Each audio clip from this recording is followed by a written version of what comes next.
चिरां जिल्लानि थुक्राझार ओनसोलनि बिमा दैसा सेरनि समायना रमायना बैग्रि बिफांजों बुंफबनाय आइफ'आल पिकनिक स्पटखौ दिनै एमसिएलए अमर बसुमतारिया बेखेवनानै होयो।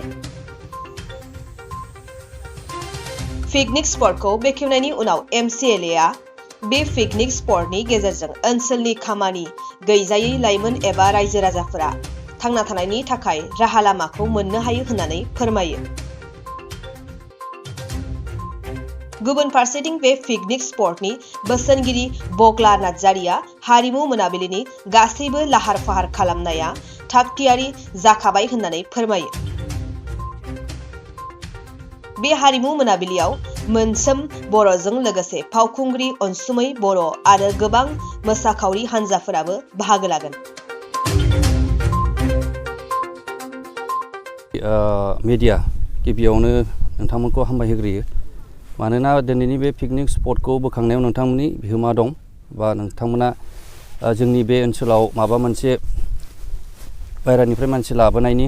बेबस्था खालामनायाव नोंथांमोना बांसिनै हेफाजाब होदों। बिनि थाखायनो आं गिबियावनो मान बावनाय थाबाय। मानोना नोंथांमोन नङाबा दिनै रावबो जोंनि बे ओनसोलाव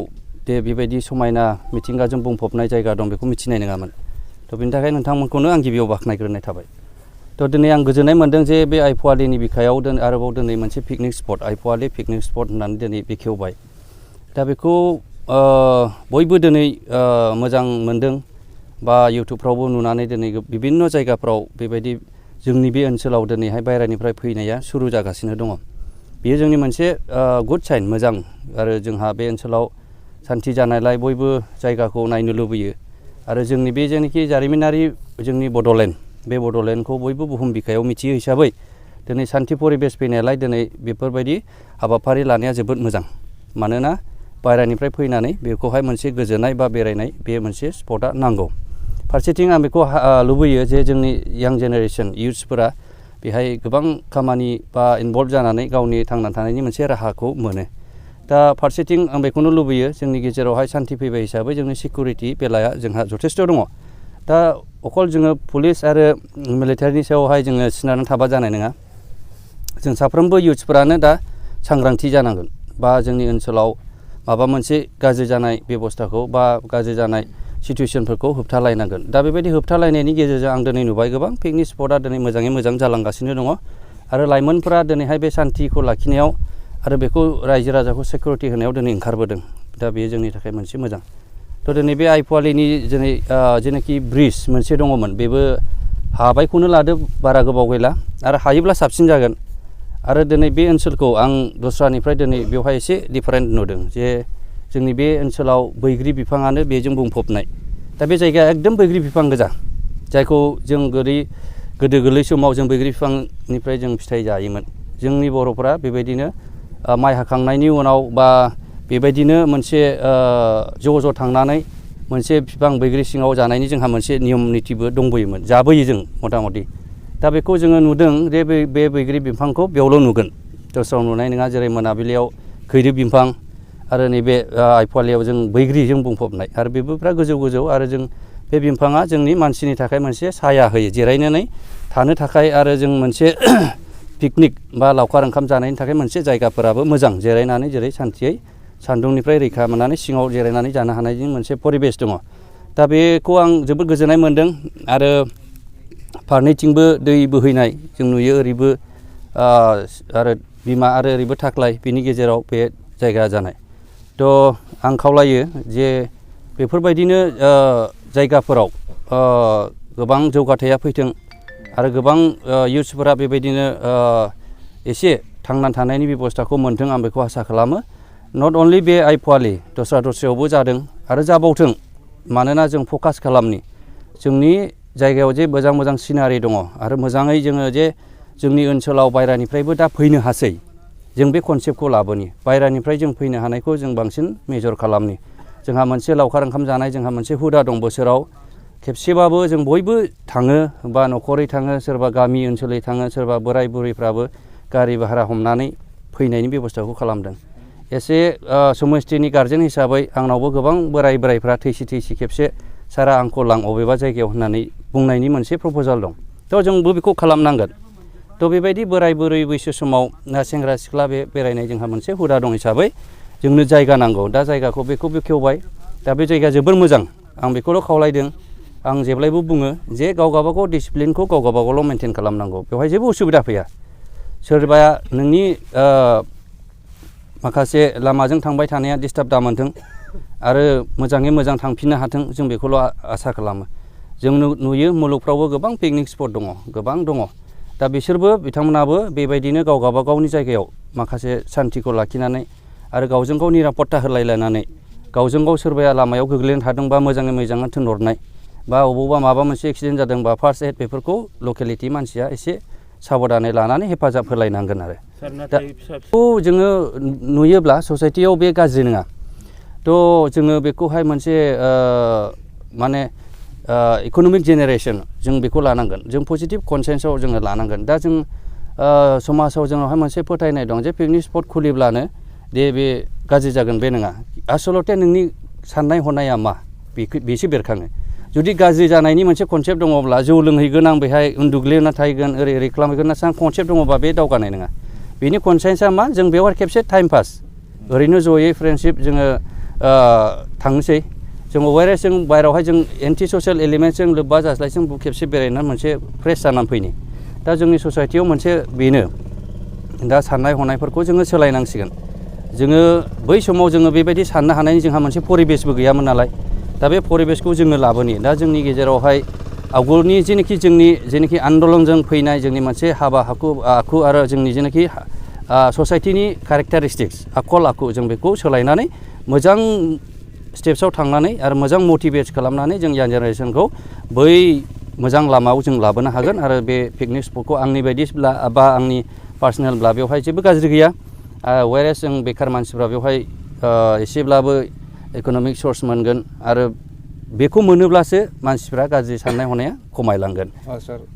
पिकनिक स्पटफ्राव माखासे फेग्रा मुवानि बिखौ होनानै कमिटिनि सायाव नोंथाङा गभर्नमेन्टनि मा खालामनो सानो? आं बेखौनो बुंगोन जे दहायबो आं बुंखांखाबाय जे फेग्रा मुवा जों सानो जे पिकनिकबानो जों बेवहाय लोंहैनांगौ खिन्थु बिदि नङा जोंनि आइ आफा गामि ओनसोलनि मानसिफ्रा बाव लोंनो होननानै फैया नंगौना नङा थ' जोङो बेखौहाय मोनसे फ्रेश माइन्डआव जों फ्रेश खालामनो बा बे बोराय बुरैया लोंहैयाबो जानो हागौ दा बिसोरो मोनसे थैनोसै समाव आं मोनसे जायगा नायगोन मोनसे सिमां थायो बे सिमांफोरखौ पुरन खालामनो थाखायसो मोनसे बेरायनो थाङो बिसोरो जे लाइफआव जे आं थैसिगोन बोराय बैसो समाव बिसोर मिथिखायो जेनेबा सोरबाया मिथियो सोरबाया मिथिया अब्लाबो मोनसे जायगायाव आं नायथारगौ मोनसे हांमा थायो बे हांमाखौ फुलफिल खालामनो थाखायसो दिनै बे पिकनिक स्पटआ जोंनि थाखाय नांगौ आरो मोनसे मानो नांगौ जोङो जोंनि जेनाखि बे जायगायाव जे जोंनाव सिनारि दङ जों बेखौ बुहुम बिखायाव फकास खालामनाय जेरै नोंथांमोना इउटुबफ्राव खालामदों आरो बायदिसिना जों खालामदों जों दिनै गाज्रिखौ नुवाखै मोजां मानसिफ्रा मोजांखौनो बुंदों आरो जायफोरा बेनि सायावहाय एसे नेगेटिभ सेन्स दं बिसोर नेगेटिभखौनो बुंखागोन खारन जों मोनसे दा जोंनि ससाइटिया सिगांनिफ्राय बिराद जौगाबोबाय दा बे जौगानाय बा गोदान ससाइटियाव जों माबायदि लांगोन बेजों लोगोसे जोङो समाजाव जे जोंनि गाज्रि लोंनोल' थाङो बेखौ जोङो हमथानांगोन आरो बे पिकनिक स्पटआव माखासे नेम निथिफोर थागोन बे नेम निथिफोरजोंहाय सोलिनांगोन जोंनि रायजो राजाफोरा जोङो बयबो जे बुजिनांगौ जे बेयाव लोंबानो नों राजा जाफैनांगौ बे नङा खारन नोंहाबो राइट्स दङ लोंनानै था बा लोंनो गोसोबा आं लोंनो डाइरेक्टबो बुङाखै दा जोंनि गेजेराव बेनो ओंखारो नालाय पिकनिक माने लोंनाय थ' बेबो मोनसे जोंनि गाज्रि साननाय बेखौ जोङो एसे गावबागाव डिसिप्लिनखौ जेहा आंहा मोनसे डिसिप्लिन दङ नोंथांमोनहाबो पर्टेल हिसाबै नोंसोरहाबो डिसिप्लिन दं जानला मानला खालामना मोजांखौल' नोंसोरो जाहोगोन मोजांखौनो होगोन दा पिकनिकआबो बिदिनो मोनसे गोबां मानसि फैगोन बेहाय जेन्टेलमेन फैगोन बा सोरबा बोराय फैगोन गथ' फैगोन सोरबा हिन्जाव फैगोन बेफोरनि सायाव मोनसे डिसिप्लिन दं बे डिसिप्लिनखौ गावबागाव लाखिनानै गावबागाव खथायाव रंजानानै थांनो हागोन बेखौल'सो आं हास्थायो आरो सार नोंथांमोननि सरकारा आंनि सेक्रेटारि अफिसाव माबायदि आसाबादि दा बेखौहाय जों मोनसे बे 1 year जयास प्रग्राम दिनैहाय जादों बेहायबो आं थांगोन दायो आरो दाख्लैनिफ्राय जों नांनानै दं थ' वेरेस जों बेखौबो आं मोनसे पिकनिक स्पट अपेनिंखौबो आं मोनसे मेजर खालामनानै होसोबोदों खारन जों बिभिन्न साइडजों जों थांनांगोन बेहायबो बियो मोनसे ग्ल'रियास जों नंगौ बोसोरसे जों खुंबोनो हाबाय दा बे खुंनायनि मोनसे बे रंजानाय फोरबो दा बेवहाय जोंनि चिफ मिनिस्टार फैगोन आरो सेन्ट्रेल मिनिस्टार बिदिनो फैगोन दा बेफोरबायदि जोंखौ लाबोनो हानायाबो बे जोंनि थाखाय मोनसे पजिटिभ साइन जेब्ला जों सेन्ट्रेल मिनिस्टार फैगोन बा माबा मोनसे फैगोन जोंनि थाखाय मोनसे लाब जागोन खारन जों बेवहाय माबा मोनसे निश्चय आदाय खालामनो हागोन बा जोंनि थाखाय समयसाखौ जों खोन्थानो हानाय मोनसे परिबेस आरो बेजों जोङो गोदान इनिशियेटिभ जों लालांनो हागोन बेखौ जों आसा खालामदों आरो गासै रायजो राजानिसिम आं खावलायनाय थाबाय लास्टआव बा दिनैनि बे 1 year सेलेब्रेसननि गेजेरजों आरो नैबे पिकनिक स्पट अपेनिंजों जे गासैबो जोंनि जेनोखि दावगानायनि बा मोजांनि सान्थौ बेवहाय जों बयखौबो बाहागो लानो आं खावलायदों बा मोजां सिन्था खालामनानै जों मोजां भबिष्यतआव मोजां गोजोन गोग्गो समाज दानायाव जों साफ्रोमबो इयुथ्सनि गोनांथि दङ आरो साफ्रोमबो बा नैबे मिडियानि गोनांथि दं आं बेखौ इम्परटेन्स खालामो दस्राफ्रा मा बुङा खिन्थु नाम्बार 1 नोंसोरनो दा बेखायनो जोङो दिनैहाय मोजाङै जोंनि गेजेराव मा जायो जाया दिनै जों लिमिटेड खबर मोनो जोंथ' माब्लाबा मोनस्लाबा बेनिखायनो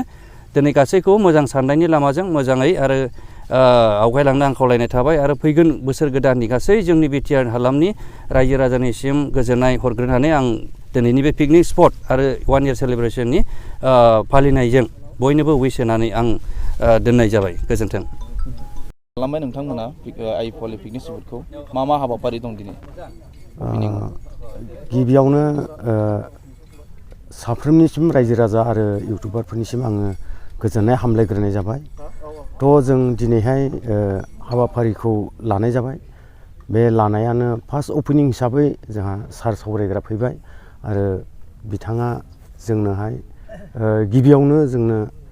मोनसे मुखुलि खालामनानै होफैनाय जाबाय आरो बिनि उनाव जोङो हाबाफारि बायदियैहाय